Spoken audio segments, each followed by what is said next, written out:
Porque Mira, es que es lo que digo, es decir, el país nuestro ha tenido un gran desarrollo. Ojo que atención a esto que voy a decir, que con una cosa que yo vivo diciendo, lo que me dije ahorita cuando ustedes preguntaban por Santiago Matías. Por eso siempre digo, mucho cuidado, que no nos aloquemos y de pronto pongamos esta democracia que tenemos con la falencia, es decir, con las fallas que tiene, que de pronto la podamos poner en manos de cualquiera, ¿sí? Que la podamos poner en manos de cualquiera, sí. Porque nosotros, este es un país que aunque el reparto aquí no es muy equitativo, ¿verdad? No es muy equitativo, pero lo que ya tenemos cierta edad, sabemos que la pobreza de hace 30 años no es la pobreza de hoy. No. Porque hoy aquí en este país, un pobre de solemnidad le celebra un cumpleaños a un muchacho y se gasta 75,000 pesos. Sí. Y come diario. Aunque sabemos que no se da ese lujo. Es un lío. O le compra un motor de 100,000 pesos. Sí, verdad. ¿Quién puede celebrar un cumpleaños 20, 30 años atrás? Sí, verdad. Pero a mi papá, que tenía mucho ahijado, entonces mi papá invitaba al patio a un muchacho. Compartir ahí. Y le daba un jugo, una cosa y galletas. Imposible decir que un papá cualquiera o una mamá cualquiera, pobre, humilde, que a veces se le dificulta a veces hasta para encontrar la comida y puede hacer un lío y 75. Yo he visto condiciones concretas. 75,000 pesos. Que fulana se endeudó con 75, con 100, con 125 para celebrar un cumpleaños a un niño. Es decir, ¿quién podía decir eso? Fíjense un detalle interesante. Vieron bueno, propiamente no era una protesta ni una marcha, porque en realidad el Piro fue a llevar un documento. La gente lo acompañó al tribunal y la gente le acompañó, y otra gente como quisieron decir como que ya era una protesta. No era eso. No. Pero fíjense el detalle, esa gente, ¿de por qué era que estaban reclamando? No era reclamando por comida y que la cosa está mal y de todo, no. Fíjense que las otras protestas de la Marcha Verde, que después mucha gente... Era por la corrupción. La gente de la Marcha Verde hoy ahora son funcionarios, muchos de ellos. Pero fíjense ahora, los reclamos de aquella vez son distintos de los de estos reclamos. Es decir, independientemente, aunque es en base a deuda, porque en buena medida toda la bonanza que vivimos, en cierta manera estamos empeñando el futuro también del país, y deuda. Y no nos damos ni cuenta. Y no nos damos ni cuenta. Bueno, todos estos comentarios de estos días, y ese buibac, y si Santiago va a la presidencia, y si fulano es el candidato, y si David Collado va adelante, todo eso le conviene al gobierno porque se cogen todos los préstamos. Eso es distracción. Sí, la gente está distracción. Aunque la gente debiera saber que cada año este país tiene que tomar, creo que son como 300,000 millones de pesos prestados cada año. Sí. Y así estamos desde hace ya más de como 12 años o más, que es así, cada año hay un déficit en el país, que hay que buscar prestado alrededor de 300,000 millones de pesos. Y la mayoría de esos préstamos son para amortizar deuda, o sea, no son para amortizar deuda, son para pagar intereses. Exacto. No para amortizar intereses, para pagar intereses. No pagar deuda, el interés no es para y los subsidios de la luz. Y después una serie de subsidios que después del COVID, lamentablemente, se quedaron ahí, y como dijo Magín Díaz en días pasados, dice, bueno, pero por más que se quiera, los cerca de 800,000 empleados que hay en el Estado Dominicano, tú no le puedes decir a 300,000, váyanse para su casa. No. Porque crearía una explosión social. Más problemas para el Estado. Pero es un grave problema eso. Yo digo, padre, que el asunto de los influencers, lo que ha pasado es que ya la gente está harta del sistema político tradicional. Sí, pero Jan, ahí es que yo llamo la atención. Cuidado. No. Es que no nos podemos perder. Estamos de acuerdo con usted. Lo que le quiero decir, la reacción de la gente es fruto de ese descontento. Pero ser político es un arte. Claro. Y es un aprendizaje. Sí, claro. Yo, como me ligo un poco también con los políticos de vez en cuando, a veces yo mismo digo, señores, pero no es que pongamos las cosas tan rectas, buscamos una solución política. Sí, porque a veces, cuando se trancan las cosas, el político es importante, porque el político es el que tiene la estrategia. Tiene la estrategia. Quiera sí o no. Es un arte eso. Sí, no nos creamos, porque siempre pensamos en que los outsiders y los de fuera y que vienen. Sí. Mucho cuidado. No, padre, y usted sabe que eso es un arte. Hay muchos políticos que no son esos intelectuales, pero eran estrategas finos. Sí. Te estoy hablando de gente del campo y de aquí, de la zona, gente que no tenían ese don de que eran intelectuales, pero un político fino. Aquí mismo en Villarriba tuvimos que varios políticos, como estaba el caso de Frank Crusey, Alejandro El Barreto, que no eran licenciados ni siquiera, Pero eran científicos de la política. Era gente que sabía jugar el ajedrez político. Sí. No. Creo que algo así. Hay un político, no sé bien si es del PRM o si se quedó con el PRD, que el famoso La Mocha, allá en Santo Domingo. Sí. Que él hace un cuento así cuando David Collado comenzaba. Y él dice, bueno, que para David Collado meterse en el medio, estamos diciendo 16 años. 2016. Sí, 2016 por ahí. Y dice, es que para David Collado tener seguidores y demás, él necesita primero ir a bajar al barrio y matar el puerquito y engrasar.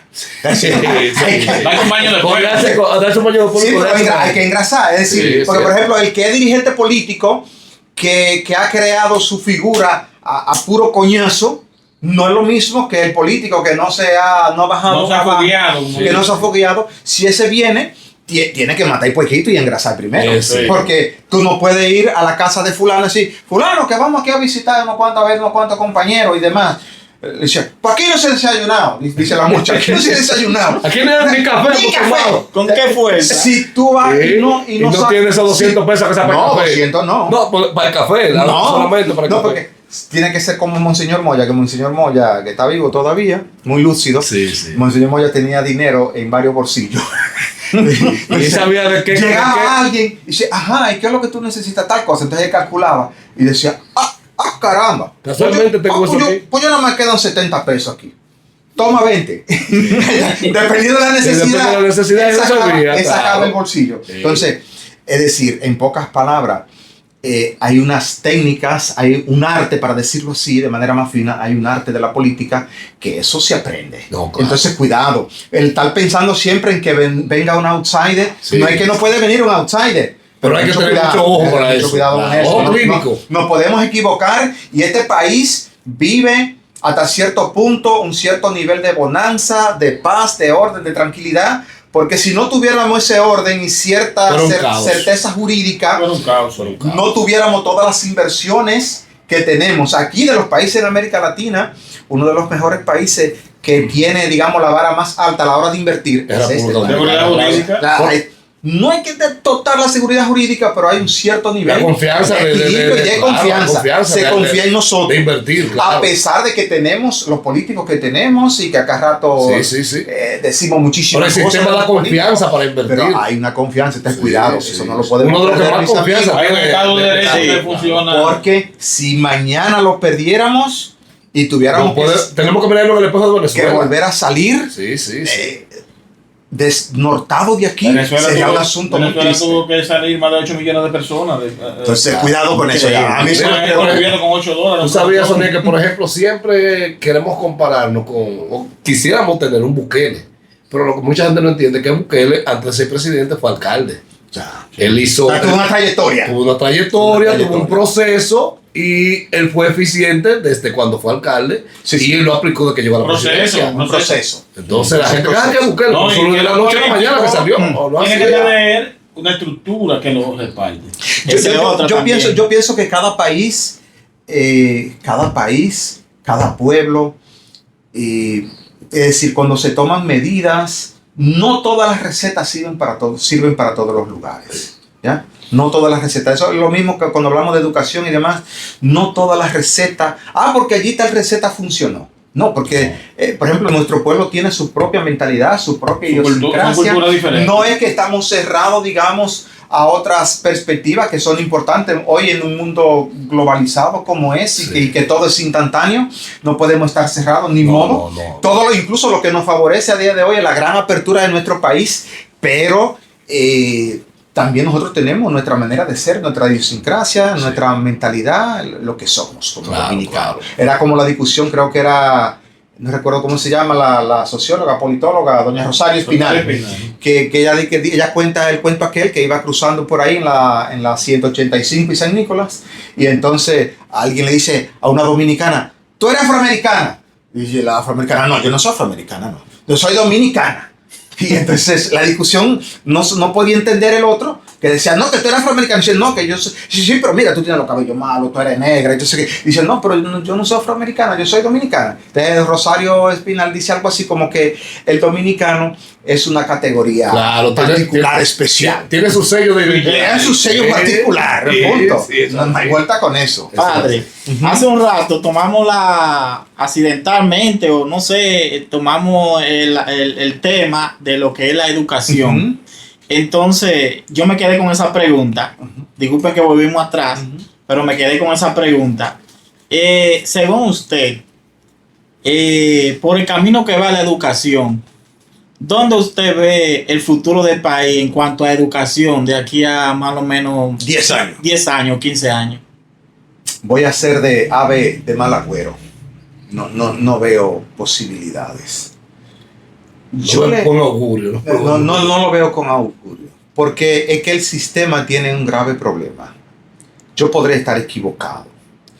Pero yo planteo desde hace mucho tiempo, desde que yo llegué, por una casualidad que no viene ahora a nombrar, al Liceo del Abanico. Y entonces me dijo el maestro José Luis García, que era el director García, me dijo, padre, vaya, ayúdenos ahí en el Liceo del Abanico. Entonces, yo recuerdo que en esa época, en el Liceo del Abanico, diario, yo paraba en la puerta contando muchachos, después de las 8. Después que se subía la bandera a las 8. Yo contando en la puerta, llegaban entre 3 y 5 grupos distintos después de las 8. El grupo que estaba ahí a las 8, entrábamos en ese grupo, que fácilmente podían ser 80, el primer grupo. Pero después, a las 8:15, volvía uno para la puerta, otro grupo que había en la puerta. Y así alguna vez llegué yo a entrar 5 grupos distintos. En un solo día. A diferentes horas. Y un día llegué a contar que nos pasamos con un estudiante por encima de la media de la matrícula, que en esa época creo que eran 444 estudiantes, creo que eran ahí. Y llegó uno más. Ese día me dio hasta un mareo a mí. Y la directora me dijo, padre, siéntese que usted ya está mareado. Literalmente. Entonces le dije, maestra, vámonos a aplicar una receta a esto, porque así no podemos continuar. La historia había sido que la maestra, que es una excelente maestra, doña Ada, que ya de ese temple no queda mucho. Muy pocos, ¿verdad? ¿Por qué? Porque alguien que dirigía el distrito antiguamente, un día la maestra dejó los muchachos fuera, y esa persona que tenía la responsabilidad de dirigir el distrito se apió, entró los muchachos y acorraló ahí a la directora y a varios maestros. Oye, es decir, ese día le quitó la autoridad.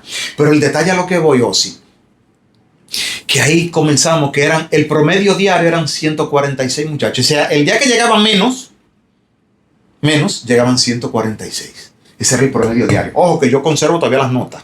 Anotado a mano, escrito ahí. Y cuando la maestra dijo, bueno, padre, haga lo que usted tenga que hacer, que yo avisé curso por curso. Y dijimos, el próximo lunes no hay tu tía. Y el próximo lunes, cuando yo salí después del himno nacional, que salimos los primeros 80 y pico había, que yo hice así con el dedo de Colón y dice así, ¡pa' su casa todos! Y se armó ese escándalo, una cosa increíble. Pero cuando pasó una semana, ya todo el mundo habíamos bajado de los 146 a 8 y 10 estudiantes. Sí. ¿Tú estabas ya? No, sí, tú estabas ya. Sí, casi saliendo. Sí. ¿Bajamos? ¿Tú fuiste de lo que te debo bien? Sí, para casa. Una vez. Sí, claro, ¿listo? Sí. Entonces, había otro día que llegaba un grupo que llegó tarde. Ok. Digo, tráigame la guagua. Póntemelo ahí en la guagua. Digo, venga, maestra Tere, búsqueme un cuaderno que vamos casa por casa a distribuir a estos muchachos. Cogíamos 1 hora y media para allá, para el barrio. Porque éramos del barrio. El mismo barrio. Lo de cerca. A repartir los muchachos. Venga, señora. ¿Y qué pasó? No, que él llegó tarde aquí. Ajá. Y ahí nos fuimos enterando de muchísimas cosas. Sí. Imagínate tú tocar la puerta de una casa y toca. Y cuando la mamá se levanta, que yo sé que estoy pegado a la puerta ahí, me dan ese trago que yo no caigo. Cuando tú vas y ves eso, tú dices, no hay forma de que... tú dices, bueno, pues este muchacho, no lo podemos culpar. Este muchacho está sano, este está sano. Ese muchacho es un héroe. Es un héroe. Es un héroe. Claro. Pero hay que conocer la realidad. Pero mire, Osi, yo he hecho una propuesta al ministerio hace ya varios meses atrás. Y entonces David Jiménez, que es uno de los asistentes del ministro, del ministro que está ahí en la presala, me mandó a decir con otro funcionario que le haga un resumen al ministro en dos páginas. ¿Qué es la cosa que yo planteo? Es que mientras el sistema no vuelva y rescate disciplina, no hay forma. No hay Entonces, forma, disciplina sí. significa puntualidad. Pero cuando yo llegué allá, la palabra clave eran esas: puntualidad, orden, respeto. Sí. Que era otra cosa, era obediencia y limpieza. Entonces, si tú estabas allá, sabes y te recordarás que, por ejemplo, que un grupo de muchachos tiró un grupo de cajita de leche. Dije, maestra, vamos a poner cámara, porque yo quiero ver cuáles son los que tiran. Entonces, cuando pusimos la cámara, si alguien decía, no, que yo no tiré la caja, y digo, bueno, pues vamos a revisar. Digo, ahora eso sí, que cuando yo venga y vea que eras tú la vas a recoger todas. Entonces yo venía y dice, no, muy bien. Entonces había otro que se convencía y decía, no, está bien, fui yo. Pero controlamos. Había disciplina, claro. Controlamos el orden. Entonces, en las escuelas se necesita puntualidad. No es posible que a las 8:30 los muchachos estén todavía quitados de bulla. Bueno, todo no estaba en el sistema.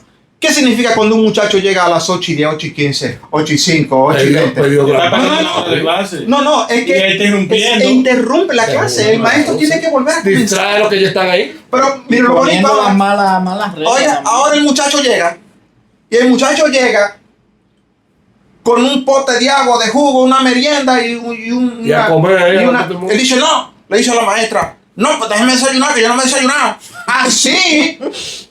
Ahí, a 8:30 ahí. Él llegó tarde y ahora dice que no. Hay que dejarlo que se desayune. Para entonces concentrarse en las clases. Para poder comenzar la clase. Resulta que la primera hora de la clase, si es en el Politécnico, son 2 horas seguidas. Pero si es 1 hora, son 45 minutos. Sí. Se fue. Se fue la hora mismo. Sí. Es decir, la gente habla de educación, pero la gente no sabe lo que pasa en un centro educativo. Claro. Un solo muchacho que a la hora del imagínate allá en el liceo, tú dices, Tere, maestra, si me ven, no, perdóneme, pero Tere, por ejemplo, o la maestra Ada, o cualquiera de las maestras, amigas mías, fulano, ven a hacer la fila. Así, rogándole, Dios hay mío. que decirle mi amor, y cuidado, y preferiblemente que los hombres no vayamos. Porque si vamos los hombres a intentar decirle, fulano, camina, que me mienta. No me estás feliz. ¿Quieren pelear de una vez? Dios mío, ¿a dónde hemos llegado? Yo he visto muchachos, a mí, por ejemplo, allá en el Factor, en un liceo público que hay allá, que es un politécnico también, excelente politécnico, que un día un muchacho, que yo fui a decirle eso, que venga, que la fila, que estamos esperando. Y yo habló tan alto, digo, bueno, pues trágame ya. Trágame ya, le dije. Pero además te falta eso. Entonces, primera cosa es puntualidad. Por favor, que en cualquier país desarrollado la puntualidad es la marca. Claro. Es la marca. Luego de la puntualidad, tiene que haber un orden. Si vamos a hacer la fila y el acto patrio, no puede haber un desorden que necesitemos entre 12 15 minutos para organizar la fila, porque hay que salir a rogarle a los muchachos. En el liceo mío, como digo yo, en el San Francisco, allá en el Factor, generalmente entre 4 minutos y medio y 5 minutos. Tomemos como máximo, aunque es un liceo pequeño eso, con un poco más de 200 estudiantes, que tomamos para organizar la fila. Antes de 5 minutos la fila está organizada. Vaya a cualquier liceo para que usted vea. Sí, entonces, tiene que haber un orden para que porque, por ejemplo, el acto de la bandera, los avisos que se dan ahí, o las efemérides patrias y demás, eso marca la marcha del inicio del día, la oración y el canto patrio. Después, otro grupo de muchachos ahí, pero cuando yo estaba allá en el liceo, yo en el medio de la fila, y entonces, cantando el himno, cantando el himno, y entonces ya decía, no. Lo de adelante solamente se escuchaba. Lo de Sí, lo de atrás. Entonces yo iba detrás. Entonces yo voceaba, ¡fuerte! ¡Con fuerza! yo hacía así, los muchachos ahí. O si no, yo pasaba por entre la fila así, mirando, con cara de trabajo, mirándolo así a ver. Y ahí entonces cuando me iban mirando, ahí a cantar. Pero ni eso. Entonces, tienes un orden en las cosas. Luego, el otro gran problema del sistema. El ruido en los centros académicos. Si tú agarras y pones para medir los decibelios, sobre 70 decibelios en cualquier centro, eso hasta 80 y 85. Yo he medido 85 y 90 de ruido en un centro. ¿Cómo tú crees que en un centro académico? O sea, tiene que haber unas condiciones. Yo lo que digo es que tiene que haber unas condiciones mínimas para el proceso de enseñanza-aprendizaje pueda ser exitoso. ¿Usted sabe por qué? Si no, no hay manera. Porque se han aceptado precedentes. O sea, cuando un estudiante hace algo malo y se lo toleran, todos los demás del curso lo van a hacer. No, pero Soniel, para que la gente entienda. Porque la gente a veces va criticando a los maestros, por eso yo defiendo al maestro. Porque la gente va criticando a los maestros, pero tú no puedes con uno que tú tienes. Tú no puedes con uno que tú tienes en tu casa. No, porque quieren que los maestros lo enderecen en la maestro, en la escuela, y el maestro de la casa de formado. Y el maestro que el maestro. Pero tampoco el papá colabora con el problema que trae de la casa. Miren este cuadro, miren. Manda uno a buscar un papá o una mamá. Que venga, que fulano. Entonces, uno no le puede decir lo que hay. Porque si no, tampoco quieren ir los papás. Entonces, el truco es que uno no le dice, no, venga para acá, que hay un problema aquí. Entonces, cuando viene el papá o la mamá o viene otro, se le saca el expediente. Y uno le va a decir, mire, fulano, y mire aquí, y mire esto, y mire esto, y mire académicamente cómo está, y mire que hizo tal fechoría, y mire que tal cosa, y mire que no, que molesta a la maestra, y mire que... Un expediente así. Y el papá te mira a ti así. Tú que eres maestro, o la directora, o la psicóloga, quien sea, te mira, el papá te dice, ese no es Santiaguito. Oye, el papá te mira. Dice, ese no es Santiaguito. Ese no es mi hijo. O sea, ¿qué te está diciendo con eso? Tú estás inventando cosas de mi hijo. Sí. Claro, como yo conozco las dos bandas, ¿cuál es el problema? Que en la casa, ese muchacho Santiaguito, nadie le pone control. Lo dejan que haga lo que le dé la gana. Él en su casa hace lo que le dé la gana. Entonces, el papá, cuando van y le dicen el expediente que él tiene, el angelito de él, le dice, ese no es Santiaguito. Claro, porque en su casa Santiaguito hace lo que quiera. Tú, por ejemplo, ahora mismo, la nueva forma de dar la clase, con la secuencia. Primera ley de la secuencia, dice, el profesor ganará la atención del estudiante. Pero ¿cómo? ¿Cómo que ganará la atención? Tú no tienes el deber de atender. Eso que tú vas. Oiga, ¿qué maestro ganará la atención del estudiante? Resuélveme este teorema. Pregunto yo en un curso con 22 muchachos. En el liceo de nosotros, en otro liceo. Porque fui y encontré una niña que estaba dormida ahí. Y entonces... Y fulana. Hasta que la profesora vino y la jamaqueó y la despertó. Pues a mí se me ocurrió cuando yo le pregunté, digo, oye, pero aquí hay clase. ¿Qué es lo que tú tienes? No, yo no tengo nada. Durmiendo. Digo, ¿pero que no le dijiste a la maestra que tú estabas enferma? Ah, no. Como con desprecio. Digo, oye, que así no. Digo, vamos a mandar a buscar al papá tuyo y a tu mamá y tu papá. Que no. Entonces... Pregunte a los 22 estudiantes. ¿Saben qué de 22 estudiantes, 7 estudiantes? La pregunta era, ¿a qué hora te acostaste? Yo, como a las 9. Otra pregunta clave. ¿Y a qué hora tú crees que te dormiste? A las 3. A las 4. A las 5. A las 6. 7 muchachos que en esa aula de 22 me dijeron que ellos creían que se durmieron después de las 3 de la mañana.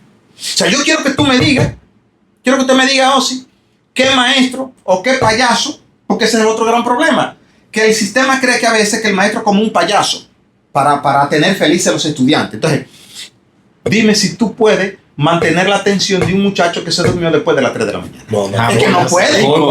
Es que no puede. Entonces, porque esos muchachos están a las que tantas de la madrugada en esos juegos y en esas cosas. ¿Es de los papás quitarle el teléfono? No, mi sobrino Edward, que él tiene las muchachas y entonces él a las 9 y pico ya saben que tienen que ir entregando los teléfonos para que lo guarden en la habitación.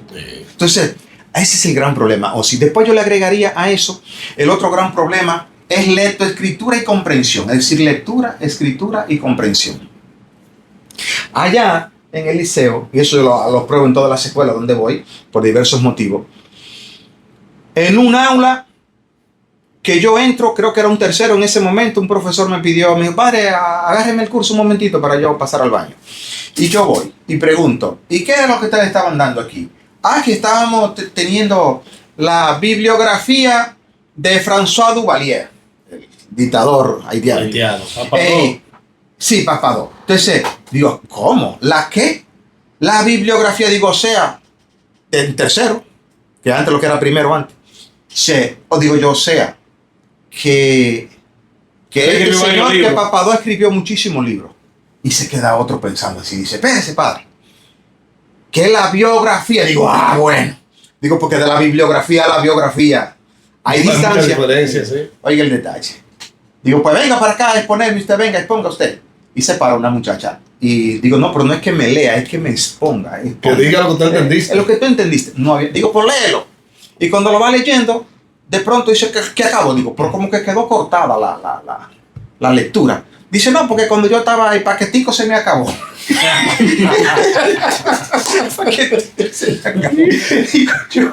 Digo, venga, otra. Y lea, otra más. Que dice, termina el otro y me dice, ¿dónde ella se quedó?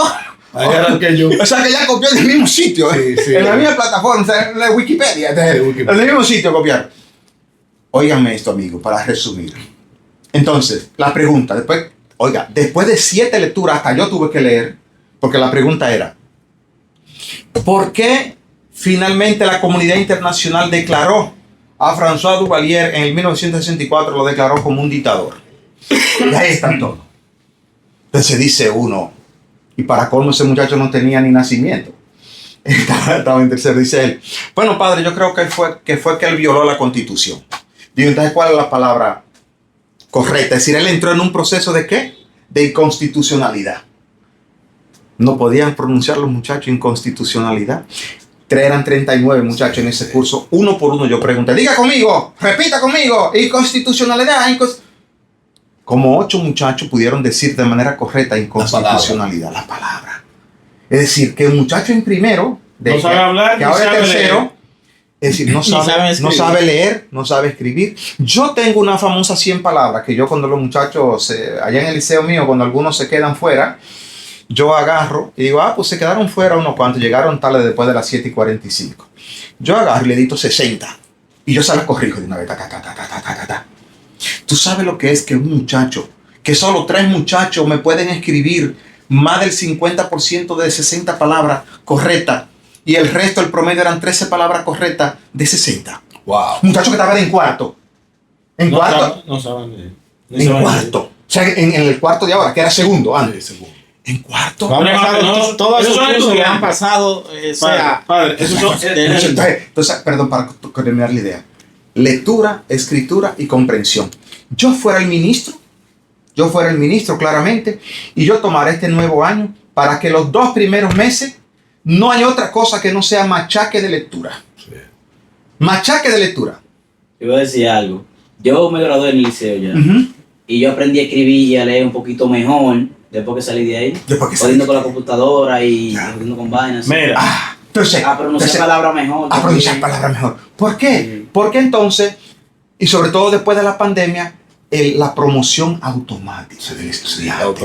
Y eso ha hecho un daño. Es un daño que la generación futura un día no lo va a cobrar a nosotros. Sí, porque no hemos tenido temple. Que si no está preparado para ser promovido, no puede pasar. No hemos tenido temple. Tú sabes, pero que ojo, que ya el problema va llegando a la universidad. Porque incluso ya en la universidad estamos viendo los mismos problemas de los estudiantes. Que yo incluso en algún momento he dado alguna asignatura para el área, por ejemplo, ya para curso de tercer nivel, es decir, para gente de maestría.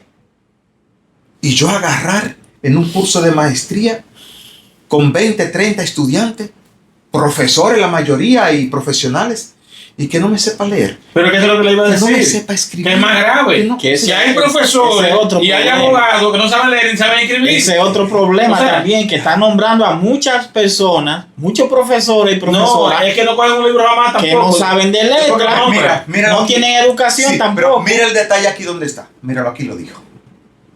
Es que este país no lee. Sí. Entonces, yo voy a un aula, a un quinto que sea un quinto. Así que ya el año que viene se va. voy a un quinto y pregunto, ¿cuántos libros tú te has leído en los últimos dos años? Solo 3 muchachos, de un quinto como de casi 30 muchachos. Una muchacha que dijo, se lo creo, que leyó 5 libros en los últimos 2 años. 5 libros en los últimos 2 años. Y 2 más que habían dicho que en 2 años habían leído un libro. Y el resto de los muchachos, todo de manera sincera, porque a los muchachos ahora no le importa, diciéndome, yo no he leído un libro nunca. Es decir, en quinto, que ya va para sexto, que se va para afuera, que no ha leído un libro nunca. Entonces, ¿cómo es posible? Por ejemplo, el ministerio debiera forzar con libros en las manos a que por lo menos cada 2 meses, como yo le tengo a una sobrina mía y a un grupo que yo tengo para allá, para un campo, que cada 2 meses hay que entregarme un libro leído. Claro, ¿no? Entonces, y dentro de la misma aula, una hora de lectura. Fija. Entonces, fijo, antes, ¿cómo era? ¿Cómo era ya que nosotros llegábamos? Recto derecho. Sí, recto derecho. Así era. Recto derecho. Derechito, así como los caretes. Sí. Ya leí con la mano para atrás. Era así. Correctamente. Todo el mundo lee. A leer en voz alta. Y antes, por ejemplo, de la asignatura de lengua española, no solamente se examinaba de la asignatura, sino que había lo que se llamaban los aspectos. Es decir, lectura, escritura, composición, dictado, sí. Todo eso todo. Había que examinarse de todo eso y después de la asignatura propiamente. Sí. Y te corregían ahí la ortografía, la caligrafía, todo. Yo siempre digo que yo no le perdono a un abogado, a un locutor y a un maestro de escuela que hable, que no sepa hablar y que no sepa escribir. No se lo perdono. Porque es que usted es, oye la palabra, maestro. Tiene que siempre mantenerse leyendo. Yo no digo a ningún profesor, le digo profesor. Desde que entré ahí al liceo, yo le digo a cada profesor maestro. Porque para mí, tiene que ser un maestro. Sin deseo de criticar, porque también a veces los mismos profesores cometen sus errores en el sentido de que, por ejemplo, dicen, no, pues yo tengo mi vida privada. No, embuste. Embuste, profesor. Embuste, maestro. Usted no tiene una vida privada. Usted es el maestro del aula, de sus estudiantes, dentro y fuera. Sí. Entonces, si usted no está dispuesto a pagar un precio por eso y un sacrificio por eso, que usted tenga un comportamiento, un mínimo de decoro, de honestidad, de seriedad, de comportamiento social. Si no, porque yo tengo mi vida privada. No, te equivocaste, maestro. Antes tú sabías que era un maestro, tal como vestía, tú decías, está equivocado. Está equivocado. Entonces, cómo vestía. En resumen, el sistema educativo dominicano público tiene demasiada falla, demasiada falencia. Yo lo que digo es que por algún lado hay que comenzar, y yo repito mi rosario, porque ese es mi rosario ahora. Disciplina que comienza con puntualidad, orden, respeto, silencio, limpieza en los centros educativos, porque los muchachos creen que a los consejos y demás, ¿usted está aquí para eso? Oye. Yes. O sea que tirar basura ahí como lo tirar basura y usted recogerle ahí. ¿Qué va para eso? No, por favor. No. Dice, yo comenzaría con esos elementos. Si no se aplica esos elementos. Y después, lo otro que dije, que hay que acabar con eso. En 2 meses, ministro, yo acabo con eso en 2 meses. Eso sí, que los 2 primeros meses hay que leer. Y hay que hacerme composición. Y hay que escribirme diario. Y la caligrafía. Y la ortografía. Y sobre todo la sintaxis. Y la sintaxis es cómo tú organizas el texto. Sí. Eso en 2 meses, si uno quiere, se resuelve. Pero el ministerio no quiere. ¿Por qué que no quiere? Finalmente, yo lo digo así, que no quiere. Es que no quiere. Listo. Pero nosotros, la mayoría de nosotros, la gente de la generación, nosotros somos buenos redactores. Es por eso. Sí. Porque esos elementos que se aplicaban. Pero ya eso desapareció del sistema educativo. Una caligrafía. Claro. Tú puedes escribir un libro a ti de 300, 500 páginas y tú no vas a encontrar una falta. Porque es que... mira, por ejemplo... Con el tiempo nos pesará. Mira, por ejemplo, cuando yo le pongo... Los otros días un grupo, tenía muchísimo que el centro mío no llegaba a un grupo así, tan grande. Y llegaron, creo que fueron 13 muchachos. Después de las 7:45. En el centro mío a las 7:45. Entonces, llegaron entre las 7:45 y antes de las 8, pues llegaron antes de las 8. Entonces yo salí y digo, pues ustedes ya han llegado. Digo, bueno, pues vengan a anotarse aquí en el cuaderno y vamos para allá, para un aula conmigo. Y lo llevé. La mañana entera la tomé. Le dicté, primero era la lectura. Bueno, me alegré ahí porque en el liceo nuestro hay de varios muchachos que paré a leer, leían bastante bien. Me sorprendí. Pero después entonces agarré, entonces comencé a preguntar por lo que se leía. A ver, ¿qué idea? Dímelo en una palabra. ¿Qué entendiste? Ahí ya vamos teniendo progreso. Sí. ¿Ya? Y después entonces le dicté 60 palabras. No, que me duele la muñeca. Digo, no, que vamos a completar aquí. Y después era una composición. ¿Tú crees que un muchacho que está en 5º grado, que yo le diga, ¿y de qué vamos a hacer la composición? Digo, no, de lo que tú quieras. Pues yo puedo hablar del perro en mi casa. Digo, sí, hablar del perro en tu casa. Y que me llame a los 5 minutos diciéndome que ya se le acabaron las ideas para escribir el perro en su casa. Del perro en su casa. O sea, que él no me puede escribir un muchacho de 5º grado. Definía su perro. No me puede escribir, que entonces yo le pedí que mínimo 4 párrafos y que cada párrafo tuviera por lo menos 4 o 5 oraciones. Oiga, y que viene de una vez, dice, yo puedo seguir escribiendo de gato en mi casa. Digo, pues escribe sobre gato. Vamos a incluir a gato también. Es decir, que el pobre muchacho en 5º, ya lo dejamos llegar a 5º, y él no es capaz de escribir más de un párrafo con 4 oraciones del perro de su casa. Wow. Que tiene que hablar del gato. ¿Tú entiendes? Es decir, es malísimo que estamos. Demasiado. Por eso la gente no entiende bien cuando ve a algunos que van un poco exagerados diciendo estas cosas, y entonces, porque la gente no está dentro en el centro educativo. Y otra cosa tremenda, entonces los papás exigen nota buena. Los papás ahora quieren. Pero en el año no ven lo que están sus hijos. Antes no. Para publicarle. Antes un papá cualquiera, si sabía que el muchacho de él no tenía mucha buena nota, si el muchacho se aparecía con buena nota, fácilmente el papá lo cuestionaba.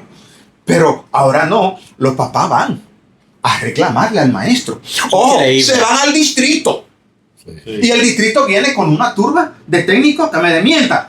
Ya. Es verdad. Va el grupo técnico a acorralar al centro educativo y al maestro a exigirle que hay que revisarle por qué ese muchacho tú le has puesto esa nota. Y el maestro tiene que demostrar con evidencia que ese muchacho tiene esa nota en 70 o en 60 o que reprobó. Entonces yo me pregunto, ¿hay forma de aprender así? No hay. Imposible. Pero, o sea, le estamos engañando a nuestra generación. No, y eso va arrastrando hasta los estudios superiores y te gradúas de una licenciatura con toda esa deficiencia. No, y tampoco. Ni siquiera hablar esa. Bueno, tú que tienes, tú sí sabes de eso. Tú que tienes ese negocio tan próspero, que Dios te siga bendiciendo. Amén. Entonces, pero por ejemplo, mira, tú sabes ahí que mucha gente de que está en la universidad viene y pide un trabajo. ¿Y de qué es el trabajo? Y ustedes tienen los archivos ahí. ¿De qué es el trabajo? De historia. ¿Sí? De lengua española, de lo que sea. Y ustedes le buscan un trabajo y están ahí. Es decir, que el estudiante viene y pide un trabajo que está hecho, que ustedes lo quieren ahí. ¿Sí o no? Sí, claro. ¿Listo? Entonces, imagínate, por ejemplo, los exámenes. Si a mí me tocara en esta época, ya que no doy clase en universidad, tuve un tiempecito que di clase a alguna maestría ahí en Macorís y después en La Vega. Pero, por ejemplo, si a mí me tocara examinar estudiantes de universidades ahora, yo sí le agarrara, le diera el examen oral. Oral. Nada de que me va a escribir ni nada. Oral. Y los trabajos, yo se los pusiera por escrito a mano. Para que por lo menos una vez doble la muñeca y escriba. Claro, sí. Y tenga que investigar, y tenga que buscar. No, pero por lo menos tengas que leer y copiar de ahí. Porque tú le dices a un muchacho, cópiame ahí. Y ni así. El niño que yo le digo, en un liceo allá, digo, pues mira, por una fechorita que cometió ahí, digo, pues mira, siéntate conmigo, que vamos a dictarte una palabrita, le dicto 30, y de 30 me escribió 3 buenas. El niño en tercero ya, 3 buenas de 30. Y después entonces digo, mira, que aquí es la misión y la visión de este liceo. Digo, cópiamela bien. Digo, pero cópiamela bien. Eran 25 términos que tiene la misión y la visión de ese centro. Y cuando vengo yo, y le corrí 17 mal escritas, pero él la estaba viendo ahí. Ni siquiera copiando. Ni copiando. Y después yo le voy preguntando, ¿y qué significa esto? ¿Y qué significa esto? ¿Y qué significa esto? De las 25 palabras, él dominaba como 5 palabras más o menos, que él podía definir lo que era. El resto, 0. Entonces, esa es la situación de la educación. Yo lo voy diciendo, algunos no me creen, otra gente, sobre todo los que estamos más adentro, saben. El tiempo le dará la razón. Entonces, pero le está planteando una solución al sistema. Sí. Entonces, por ejemplo, ahora mismo se está haciendo la consulta nacional. Y ahí se está hablando muchísimo de inteligencia artificial, se está hablando muchísimo de pensamiento computacional, se está hablando de robótica, se está hablando de una serie de innovación en la educación. Que sí, que eso está muy bien, que es muy bonito, pero que esa no es la situación nuestra ahora. Que la situación nuestra es primero que un muchacho pueda leer y entender un texto, que pueda escribir, que pueda tener un pensamiento un poco mínimamente lógico. Pero que lo primero que le enseñaba que tenga un pensamiento lógico a la hora. También. ¿Sí? La inteligencia artificial es muy buena, pero también con el tiempo nos va a poner más bruto. No, espera, que yo estoy preparando una exposición que me han invitado a la Asociación de Colegios Católicos del país, a que yo diserte una reflexión sobre este tema. Y entonces digo, déjame preguntarle de todas maneras a la inteligencia artificial. Y pregunto a Clau. Y entonces, cuando pregunto sobre la historia y el aporte de la escuela pública, cómo surge la escuela pública, y me dice varias cosas.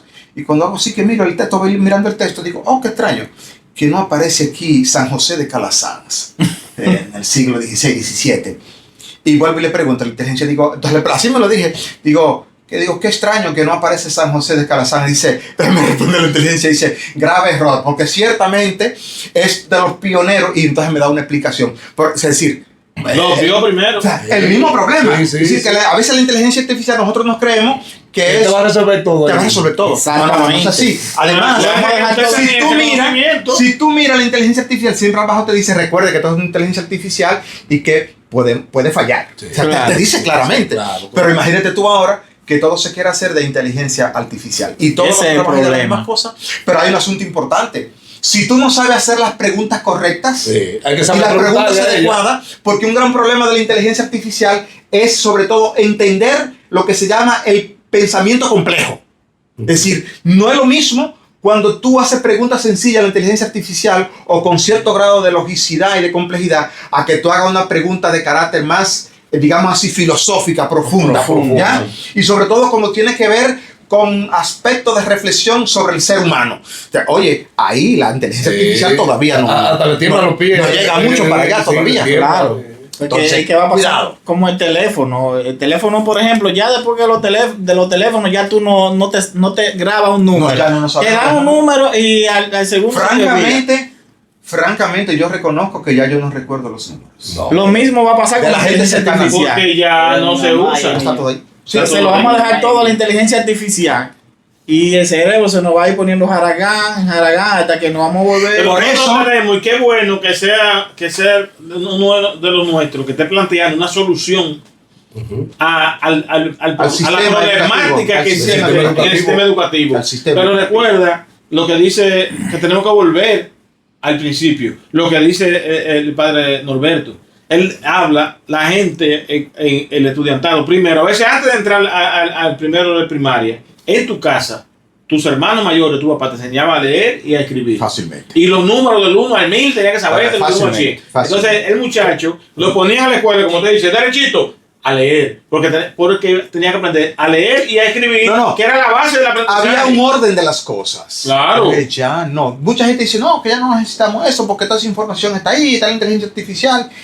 Y patatín, ahora, un asunto muy importante con esto de la inteligencia artificial, porque es evidente que sí, que todo lo que sea posible de ser automatizado, va a ser automatizado y abrazado por la inteligencia artificial. Por eso van a volver carreras en el área de las humanidades. Sí, ¿ya? Sí. La lógica, la psicología, pero sobre todo la filosofía. Entonces, la filosofía, la política. Entonces, todos esos elementos van a volver a tener fuerza. De hecho, estaba mirando el día pasado que para el equipo director de Anthropic tienen una filósofa que tiene, no sé, un % altísimo de la empresa. Ellos distribuyeron como de a 15% cada uno, que son 7 miembros. Y hay una de esas señoras, me parece que ella es filósofa. Y fundamentalmente la tienen ahí. ¿Saben para qué? Para pensar el futuro de la inteligencia artificial. De hecho, hay que decir que ahora recientemente el Papa León ha publicado su primera carta encíclica. Encíclica es una carta, es decir, que circula en toda la iglesia y ha sido sobre la inteligencia artificial. Y fundamentalmente lo que dice es, cuidado, no podemos olvidar que lo primero es la dignidad del ser humano. Claro. La inteligencia será un medio, pero no es un fin. Entonces, es clarísimo eso. No, y los principios también. Los principios de cada quien. Sí, ese es otro tema. Es decir, hay una relativización de los principios. Entonces, lo que a veces tú consideras que es bien y yo digo que entonces que no, que es malo.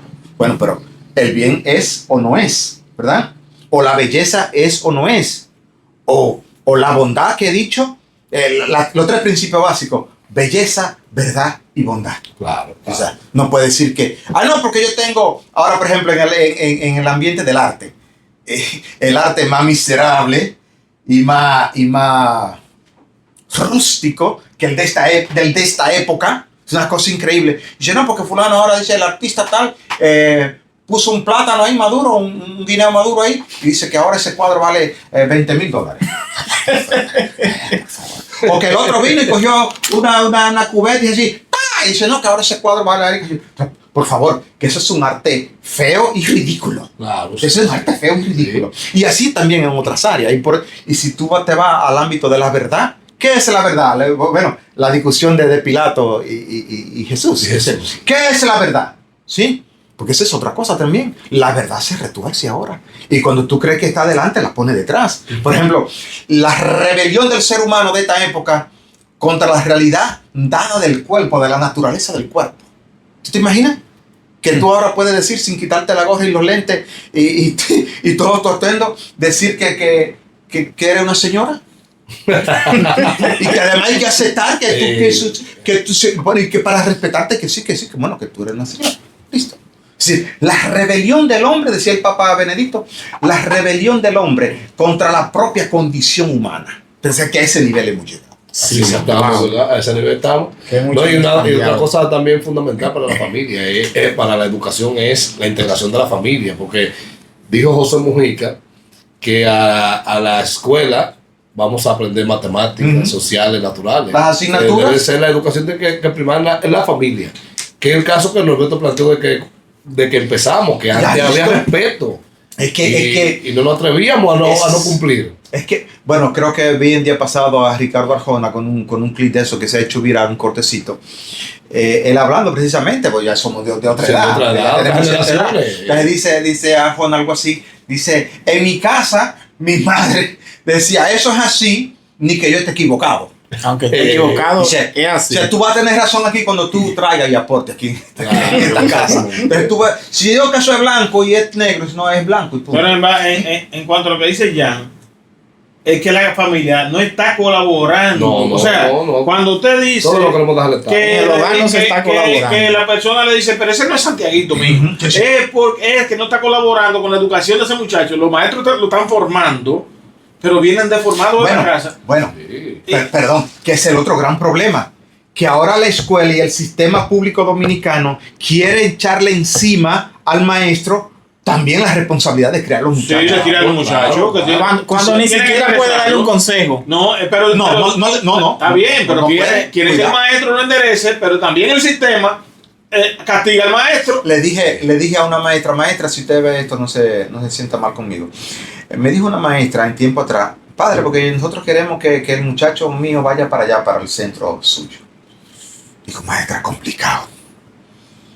Es complicado, porque además nos va a traer un problema, porque en el centro donde él está, por la estructura de ese centro, hay unas asignaturas que no la ven en ese centro, en el nosotros sí, porque es distinto, uno es politécnico y otro es...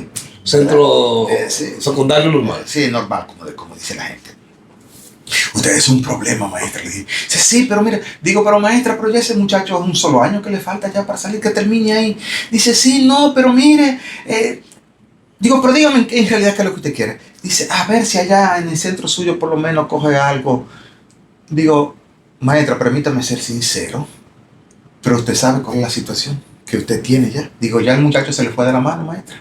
Entonces ya, por un año que él esté en el centro nuestro, que no va a crear un disturbio en el centro, va a empeorar el centro nuestro y ya usted no tiene control sobre su hijo. Sí. Entonces, es una tristeza muy grande lo que decía Soniel, es que la familia se ha quebrado, está rota.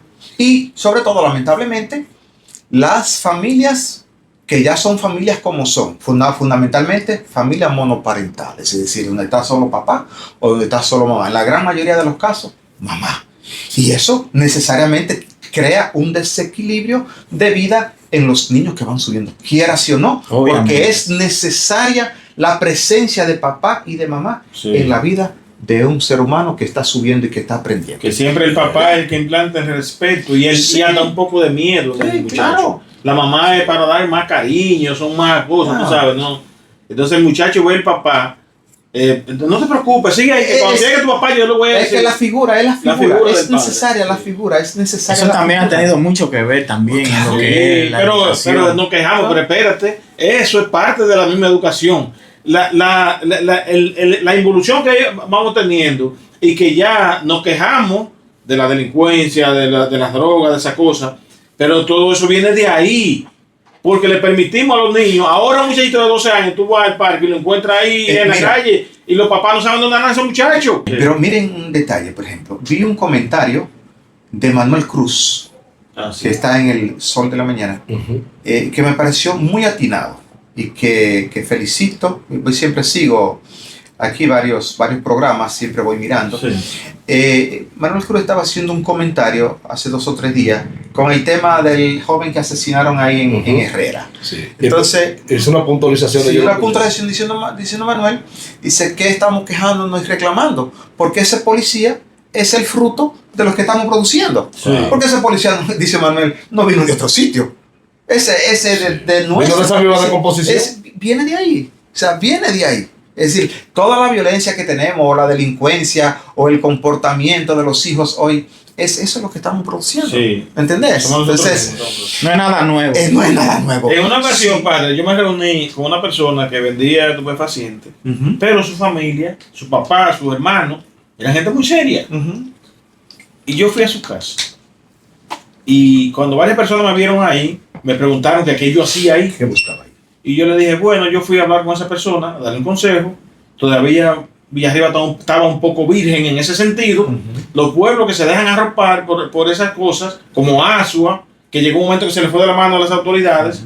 Después la problemática es más grande. Tenemos que ahora, porque los clubes sociales, los clubes culturales, las iglesias, la pastoral juvenil y esas cosas, mantenían a la juventud ocupada en otras cosas. Entonces, cuando me dijeron que yo hacía, yo le dije, no, espérate.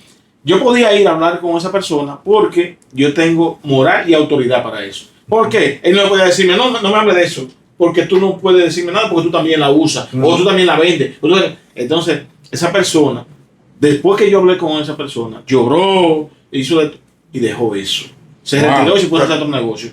Entonces, pero son muy pocos los que hacen, porque este es un negocio informal, porque ese negocio es muy grande en el país entero. Entonces, pero mientras tú puedes evitarlo, nosotros, Norberto, que dirige masas y que es un orientador, le habla en la homilía, pero no puede enfrentar directamente ese flagelo. Ese es un tema muy difícil. Muy difícil. Es muy difícil porque, bueno, ustedes saben que estaba aquí, estuve 6 años aquí. Y saben que al final yo incluso hasta cuando ya me fui, que simplemente no fue por nada, simplemente porque cada 6 años está la renovación, que el obispo si quiere, el obispo nuevo que tenemos ha dicho que no quiere a nadie más de 6 años en ninguna parroquia, por normativa de la iglesia. Entonces, por ejemplo, cuando me fui en ese momento, pero también en ese momento cuando me fui de Villarriba, le prometí a algunos de mis familiares que iba a dejar un poco todo el tema de denunciar de manera abierta y pública dónde están los puntos y quiénes son y todas esas cosas, porque como quiera, lamentablemente los cuerpos, una buena parte de los cuerpos castrenses de este país, de eso. Dígase el conjunto total, están de alguna manera penetrados e involucrados en eso. Sí. Entonces no haces tú nada con venir a decir, mira, que fulano es el del punto, cuando automáticamente el mismo que va, por ejemplo aquí cuando yo decía a algún coronel, digo, mire, vaya al punto tal, o vaya ya fulano que tiene el ruido de la música. Era el mismo coronel, los mismos policías que iban ahí. Padre fue que dijo que hay que apagar la música. Dios mío. Sí, pero claro, sí. Entonces, automáticamente. Había un coronel aquí que me reservo el nombre de él en esa época, que hubo un momento dado, y estábamos en la pandemia, que yo fui y dije, oiga, coronel, pero aquí hay un juego de softball. Y en esa semana yo había enterrado como 5 o 6 gente aquí en el cementerio, yendo con el miedo que había, yendo al cementerio a regarle agua de lejos y a rezarle de lejos a los muertos. Y el gobierno diciendo que no había muertos de COVID. Yo aquí había enterrado 6 o 7 muertos aquí. Sí. Y cuando digo, oiga, coronel, me resuelvo el nombre, digo, pero aquí hay un juego aquí, porque ahorita aquí hay COVID regado. Y cuando el coronel, después de 2 o 3 llamadas que no quería ir, cuando fue, pues le dijo, de una vez. Oye, eso. Eso sí, que yo entonces en ese momento la persona que estaba ahí en Macorís, yo tenía cierta influencia con él, y le dijo, no se apure que se va mañana mismo, y el día siguiente fuan, lo tiraron. En la pandemia me dice y lo Richard. echan y después trajeron otro. Dice Richard Sonier, venga para que conozca el nuevo coronel. Y la veo señalar con la cabeza que no me interesa. Y me dice, y él vio y cruzó la calle y dijo, ¿usted es enemigo de la policía? Digo, sí señor. Me dice, ¿pero y por qué está todo así? Digo, porque aquí la policía está apadrinada, está confabulada con el bandidaje, pero agarre el teléfono mío para que usted me llama. Digo, por mi casa nadie duerme. Pero aquí en la época, yo no sé ahora, pero por ejemplo, en la época que yo estuve aquí, yo tuve que aconsejar a más de un coronel diciéndole, oiga, coronel, no vaya a tal casa porque un día cuando vengan vengan contra esa persona, sí, cuidado que usted se puede ir también. Sí. Ajá, y yo le dije, pero no tengo el número mío, yo sí, para cuando yo lo llame a usted, pero sí, bajen la música, que aquí llamó Soniel. No, investiguen ustedes. ¿Vieron? No, pues yo no, porque cuando yo no puedo, yo el ruido para mí es una cosa de loco, el ruido. Yo una noche, un día, y mantengo una buena amistad con ese coronel, y una noche el coronel no quería ir cuando estaba el ruido. Y yo digo, bueno, coronel, no, que los policías dieron una vuelta y no la encuentran. Digo, espérenme ahí que yo voy para allá ahora, que la vamos a encontrar esa música. Pero ya era la 1:30. Y cuando vamos, ahí arriba, me reservo el lugar, que había una inauguración. Digo, coronel, pues míralo, aquí la música es como se escucha. Tan fácil que la encontré. Digo, pues ya la encontramos ahora. Fue un poco extravagante de mi parte, que no debía ser, porque a veces uno se pone un poco histérico. Pero lo que te digo es decir, la situación de nuestra sociedad. De todas maneras, es la sociedad que tenemos, es la que hay que querer y es la que hay que seguir luchando y diciendo, gritando como tal la estatua de la libertad. No, la de Montesino. La de Montesino que está allá así en el mar, con la boca ya desgalillado, ya como desgañitado, para decirlo finamente. Voceando. Pero hay que seguir voceando, hay que seguir diciendo algo, porque si no, pues la sociedad se nos va definitivamente. Por eso digo, el miedo mío fundamentalmente cuando yo viví en Viena era eso. El miedo mío es yo regresar y que de pronto el país se convierta en una porquería. Sí, Gracias a Dios, todavía no. Todavía no. Señores, es un placer siempre contar con figuras como el padre Norberto. Aprendemos demasiado con Norberto. Yo le digo a ustedes que Norberto, y ustedes no lo han visto todavía disertando una charla o hablando en público de cualquier tema, sobre todo y que conste, la historia. Esto después lo cortan para que no se malinterprete. Esto que voy a decir lo cortan. Y que conste que no nos pusimos de acuerdo para nada. No, para nada. Exactamente. Fue con un libreto que vamos a hablar de esto y ten cuidado. Es que con este así tú no quieres que no esté de acuerdo. Si tú quieres, porque después como ustedes hacen corte y demás, si cualquier cosa tú crees que no conviene, pues tú la quitas al gusto. Pero francamente aquí todo fluye entre ustedes como amigos aquí, lo puedo decir con sano orgullo. Yo no necesito que me den tema. No. Yo puedo hablar con cierta prestancia, prácticamente, no de todo, pero de muchos temas. Sí, de muchos temas. El tema educativo. Yo he visto a Norberto hablando, disertando, oye, y es una exquisitez. Sí. ¿Por qué? Si nos metemos en el tema, por ejemplo, de filosofía. Ahí sí. Entonces, esta sociedad necesita que cada cierto tiempo, cuando Norberto tenga un tiempito, no un favor a nosotros, sino a través de nosotros, a la sociedad. Sí. Porque es que necesitamos gente que hable así, sin miedo y con autoridad. Porque hay gente que no puede hablar. Y que trate temas profundos que otros no se atreven a tocar. Claro, no pueden tocarlo. Pero también para seguir orientando. Porque cuando yo hablaba de ese tema de los pacientes, mientras tú puedas evitarlo cerca de tu casa o de tu pueblo, mientras tú puedas evitarlo, tienes que evitarlo. Ahora, después que está ahí, el problema ya es muy difícil. Claro, yo lo que tengo como medida es que nadie se atreve a ponerme un punto cerca, por lo menos cerca donde yo vivo. Exactamente. Lo tienes que quitar. Porque, que para terminar aquí, que el tema de ese video que se hizo viral, del tema que yo dije que no quiero gente aquí con los cabellos un chin más altos que yo, ni quiero gente con la ceja recortada y nada, que se hizo viral ese corte. Oigan, ¿por qué fue? Lo que pasa era que porque sacamos ahí, yo digo que no que sacamos, que ayudamos a salir 14 muchachos del liceo. Porque esos muchachos estaban involucrados con el punto de droga que me lo pusieron a 78 metros. Del liceo. Del liceo, a 78 metros. Sí, porque eso es un foco. Me pusieron el punto. Tienen muchos clientes, porque hay muchos jovencitos en vez de eso. Digo, no. Digo, y estos muchachos de aquí, vamos, y le ayudamos a salir, 14. Y 30 que más o menos cogieron un poco de miedo y se fueron del liceo también. Listo. Pero recuperamos la paz. Tomando la palabra de Sonia ahorita, que decía que estos temas es bueno exponerlo. De vez en cuando. De vez en cuando, sí. Porque aunque ya el que está metido en el charco no salga, pero por lo menos el que intenta, el que va subiendo, por lo menos se le va recordando. Se le va recordando. No, y la educación a la sociedad, porque nada más no es a los muchachos. Porque nosotros tenemos una sociedad. Mira, cuando yo daba clases de comunicación, yo no solo daba clases de comunicación per se. Normas de comportamiento, normas de conducta. Yo enseñaba a la gente hasta a saludar. Hay cosas que son sencillas. Sí. Es decir, que por lo menos, aunque tú no lo uses todos los días, pero que por lo menos si te ponen 2 copas en una mesa, un día que tú tengas que tener en una mesa un poco de cierta delicadeza, que tú sepas cuál es la copa que se usa para el agua y cuál es la copa de jugo y cuál es la copa del vino. Si te pusieron 3 copas, la gente no conoce. No es que tú por eso te eres mejor que los otros, no. Sí. Pero por lo menos tienes que saberlo. Claro. Una señora, que tú sepas distinguir lo que dije ahorita entre centena y cisterna, por favor. Había una maestra que yo le daba clase. Yo tenía la suerte que yo le daba clase abogado, maestro, cosas así, tú sabes.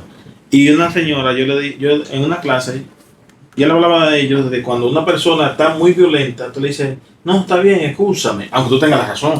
No, tranquilo, no hay problema, déjalo así. Entonces quiere este micrófono, es suyo. Llévame el micrófono. No, déjamelo ahí. No, pues está bien, yo voy a buscarlo después. Es suyo, no hay problema. Después yo, que no es mío, voy a decir, coño, padre, excúsame, tenga su micrófono. ¿Qué pasa? Que la señora tenía una pizzería y fue un profesor y se le parqueó en la misma puerta. Ella va y le dice, mira, por favor, dale más para adelante, más para atrás. Para que la gente entre por ahí. No, eso es la calle. Pues está bien, excúseme. Déjela ahí, está bien, perdóneme. Cuando el hombre dio 3 pasos, se devolvió. Y le dijo, excúseme usted, doña. Venga, yo lo vamos a ir. Por la actitud de... Hay días que uno no anda bien. No, pero... Hay días que si ella se pone a discutir con la... no, claro. No va a haber un problema. Un problema. Un día un motorista ahí en el frente de la farmacia casi me choca. Pero es él que va a doblar donde no es. Y me devoció de todo. Mira, eso me ha pasado pila de veces. Mira, que eso es un tema bastante difícil. Porque más los dominicanos que somos un poco coléricos. Sí. Primero que me reconozco yo que soy un poco colérico, no tengo tanta paciencia. Pero la sociedad necesita esa actitud que dice Soniel. Sí. De saber distinguir. Porque yo digo en los últimos tiempos que uno fracasa en un segundo. En un segundo. En un segundo. Yo creo que aquí, con este día, con esta primera calentamiento de brazos. Sí. Padre, qué honor y qué orgullo tenerlo a usted por acá. Bueno, gracias, Osi. Muchísimas gracias por aceptar la invitación. Me gustó que usted, desde que yo le hablé, que lo iba a invitar acá, no puso pretexto. No, yo no pongo pretexto, no. Fue una respuesta muy agradable la que me dio y me sentí bien con eso. Muchísimas gracias por tenerlo por acá. Siempre. Este estudio es suyo. Gracias. No, buen lugar. Sí. Desde abajo con altura. Sí, sabes que yo a veces he pensado como hacer un pequeño estudio y cosas así. Ya lo tiene. Para tener una especie de como poder establecer por lo menos una vez a la semana una reflexión de algo. Y a veces como que digo, ya casi sí voy. Y a veces... No, ya usted lo tiene. Me dejo envolver de muchas cosas que tengo. Te agradezco. Grandemente. Te agradezco. Te agradezco y te felicito. Un buen lugar y una inversión importante que hay aquí. Gracias. Mi gente, ya ustedes saben, como siempre les digo, esta inversión se hizo no con el propósito de recuperarla con un like, ni un view, ni nada, simplemente para atraer personas que en verdad tienen mucho que enseñarnos. Pero que te lo den, que le den el like y el view, que se lo den. Exactamente. Claro que se lo den. Exacto. Para mí ya otra meta cumplida, otro sueño cumplido con este personaje que tenemos acá. Y muchísimas gracias a todos. No sé si los muchachos ahí quieren. Ya nos han entrevistado los 3 ya. Sí. Ya completaste. Aquí estamos los 3. No, le agradecemos siempre la disposición de Norberto y el trabajo que viene haciendo desde la iglesia y también desde la enseñanza escolar. Allá en la parroquia San Francisco de Asís del Factor, encargado del convenio. El convenio significa el acuerdo de la Iglesia Católica, en este caso para la diócesis de San Francisco de Macorís, para los colegios católicos que se han acogido al convenio. El convenio significa que el ministerio, como nuestra constitución dice que la educación es pública y gratuita, es decir, la preuniversitaria, pues entonces nosotros los colegios nos acogemos a eso y el ministerio nos da, es decir, nos paga a los profesores, todo el personal necesario, y nosotros mantenemos cierta autonomía en orden a la filosofía de la Iglesia Católica. Represento esa parte, también trabajo para la pastoral educativa, para el área de formación integral humana y religiosa, colaboro con los maestros de las dos regionales 14 y 7 en el ámbito de la formación integral humana y religiosa y muchas otras responsabilidades y compromisos. Allá en la parroquia tenemos 6 colegios, tenemos de la parroquia propiamente 725 estudiantes, en realidad en los 6 colegios 1138 estudiantes tenemos. Wow. Y en los colegios que están en el convenio en la diócesis, que incluso tenemos algunos allá en la terrena, ahí tenemos casi 4000 estudiantes en esos colegios. Y más o menos no, yo soy el regente que vigilo que las cosas marchen bien en nombre de la institución de la diócesis. Qué bueno. Muy bien. Así que muchas gracias en nombre del pueblo de Villarriba y de toda la sociedad en común en general por la participación de Norberto esta noche en este podcast desde Bajo con Altura. Y la invitación queda abierta para que volvamos. Sabemos a lo apretada que es la agenda de Norberto, pero que siempre saque un ratito para su querido pueblo. Cuando siquiera, siempre venimos. Sí. Gracias, yo sigo teniendo mi serie 58. Y a todos nuestros seguidores, gracias. A mucha honra, mucho orgullo si eres 58. Gracias por la movilidad de su atención. Muy bien, gracias mis amigos. Ya ustedes saben, mi gente, nos vemos. Denle like, como dijo el padre. Claro, me gusta, compartan este video si les gustó el contenido y suscríbanse.